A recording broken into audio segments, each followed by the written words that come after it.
वगैरह पढ़ चुके हैं। आज हमारा टॉपिक है एस्कोमाइकाटा, which is also known as सेक पंजाई। इसे सेक पंजाई क्यों कहते हैं या हम एक्सप्लेन करेंगे। It is the largest phylum of fungi. अगर कहीं पे आ जाए कि पंजाई के अंदर सबसे लार्जेस्ट पाइलम कौन सा है, तो ये एस्कोमाइकाटा है।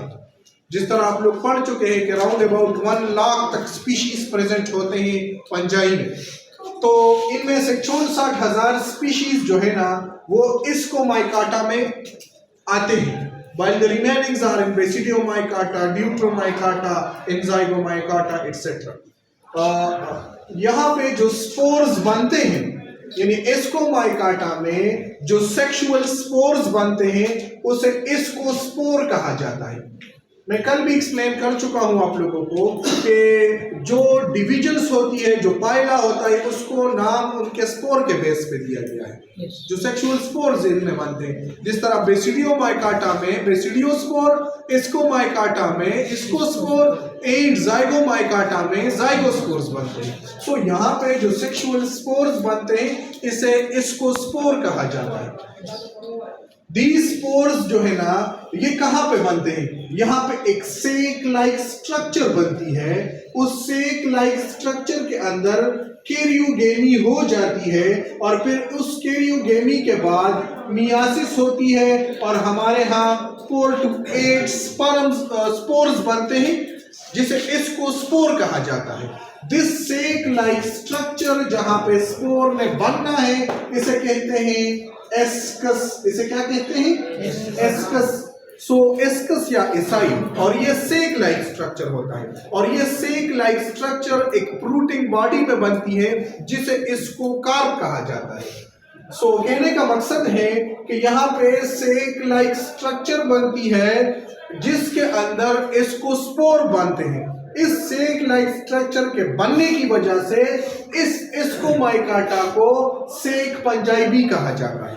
अक्सर एक शॉर्ट क्वेश्चन आता है कि why Ascomycota is called sac fungi, तो आप लोगों ने आंसर देना है कि the ascospore are form in Ascomycota in a sac like structure which is known as ascus, and this iscus is formed inside escocarp. That is why they are called sec Panjai.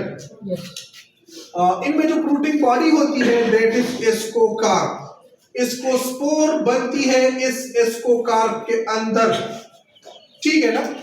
Ascus में ascocarp या तो microscopic होते हैं, कुछ ऐसे member भी है जिसमें ये फ्रूटिंग बॉडी माइक्रोस्कोपिक होती है, और कुछ ऐसी भी है जिसके अंदर ये फ्रूटिंग बॉडी जो है ना वो नजर आती है और वो मैक्रोस्कोपिक होती है। फ्रूटिंग बॉडीज मुख्तलिफ शेप की हो सकती है, जिस तरह मैंने कुछ लिखे हैं क्लेसोथेशियम फ्रूटिंग बॉडी, ये स्फेरिकल शेप होती है और टाइटली पैक होती है। पेरिटिशियम प्लास्क शेप होती है और एपोथिशियम कप शेप होती है। ये वो फ्रूटिंग बॉडी है जिसके अंदर एस्कस बनती है, वो मुख्तलिफ शेप की होती है। उस बेस पे नाम दिए गए हैं क्लेसोथेशियम, पेरिटिशियम, एपोथिशियम। दे आर मोस्टली टेरेस्ट्रियल, यानी एस्कोमाइकाटा में जो मेंबर इंक्लूड है वो ज्यादातर टेरेस्ट्रियल्स होते हैं। मेजॉरिटी आर सेप्रोपेटिक, अक्सरियत इनमें से सेप्रोपेटिक है। सम आर पैरासिटिक, इनमें से कुछ एज ए पैरासाइट भी है, कुछ जो है ना कैप्रोपेलस है। कैप्रोपेलस किस चीज को बोलते हैं? जो डंग के ऊपर ग्रोथ करते हैं। डंग्स तो जानते हैं ना, जो वेस्ट प्रोडक्ट होती है हमारे कैटल्स का डंग, उसके ऊपर इनकी ग्रोथ होती है। 40% member of Escomaicata are in symbiotic association with Cyanobacteria. Cyanobacteria और इसी एस्कोमाइकाटा के बीच एक एसोसिएशन होती है जिसे लाइकन कहा जाता है, यानी symbiotic association between algae and fungi. Fungi में से एस्कोमाइकाटा कंट्रीब्यूशंस करता है और ये इसके 40% मेंबर जो है ना वो कंट्रीब्यूट करते हैं लाइकन बनाने में। सर्टन जो है ना इनमें से कुछ मेंबर्स ऐसे भी होते हैं एस्कोमाइकाटा से जो माइकोराइजल एसोसिएशन रखते हैं। माइकोराइजा, ना माइको मीन पंजाई, राइजा मीन राइजाइड रूट, यानी रूट और पंजाई के बीच इस तरह की एसोसिएशन होती है जिनमें दोनों को फायदा होता है, सिम्बियोटिक एसोसिएशन है। Such association is known as mycorrhizal association, और ये भी एस्कोमाइकाटा करवा लेते हैं। इनमें से यूनिसेल्युलर मेंबर भी है जिस तरह ईस्ट है, खमीर, और मल्टी सेल्युलर भी है जिस तरह पेनिसिलियम है। Penicillin obtain from Penicillium. आप लोगों ने सुना होगा कि जो पहला एंटीबायोटिक दुनिया में डिस्कवर हुआ था वो पेनिसिलिन था। वो कौन सा था? पेनिसिलिन। और ये किस चीज से, जो पहला एंटीबायोटिक बना था दैट वाज पेनिसिलिन, और ये किस चीज से बना था? ये पेनिसिलियम से ये हासिल हुआ था। एक्सट्रैक्ट इनकी पेनिसिलियम से हुई थी, फ्लेमिंग ने किया था। ये फर्स्ट एंटीबायोटिक था। इस तरह यीस्ट जो है ना, ये बेकरीज, वाइन्स वगैरह के इंडस्ट्रीज में जो है ना यूज होते हैं मुख्तलिफ किस्म के फर्मेंटेशंस के लिए। एसेक्सुअल रिप्रोडक्शन के नतीजे में एस्कोमाइकाटा के अंदर या तो कुनिडियोस्पोर या कुनिडिया बनते हैं, जबकि ईस्ट के अंदर बडिंग होती है। यानी asexual reproduction either occur through कुनिडिया और थ्रू बडिंग।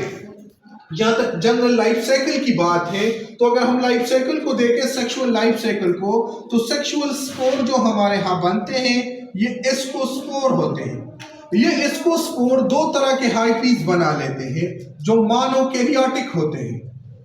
अब ये दोनों हाइपीज आपस में कंजुगेशन करवा के प्लाज्मोगेमी इनकी हो जाती है। इनकी साइटोप्लाज्म आपस में फ्यूज होते हैं, और जब इनकी साइटोप्लाज्म आपस में फ्यूज होती है तो इनकी जो सेल्स होती है वो डाइकैरियोटिक बन जाती है। यानी इसके अंदर दो न्यूक्लियस होती है, लेकिन ये न्यूक्लियस आपस में फ्यूज नहीं होती। इनमें सेप्टम्स प्रेजेंट होते हैं, लेकिन इन सेप्टम्स में पोर होते हैं और साइटोप्लाज्म एक सेल से दूसरे सेल में जा सकते हैं।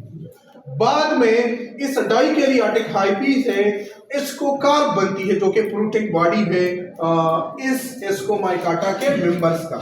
और इस एस्कोकार्प के अंदर फिर जो है ना एस्कस में, यानी एस्कस बनती है एस्कोकार्प के अंदर, जिसके अंदर कैरियोगेनी होती है। ये दोनों कैरियन आपस में फ्यूज होते हैं, और जब ये आपस में फ्यूज होते हैं तो फ्यूजन के बाद दे पालोमियासिस, वे मियासिस कर लेते हैं और इस एस्कस के अंदर स्पोर्स बन जाते हैं, और फिर वही स्पोर इसी लाइफ साइकिल को रिवाइज करते हैं। मैं पहले ही बता चुका हूं कि सेक्सुअल लाइफ साइकिल 3 स्टेप में से गुजर के जाएगा: प्लाज्मोगेमी, कैरियोगेमी एंड मियासिस।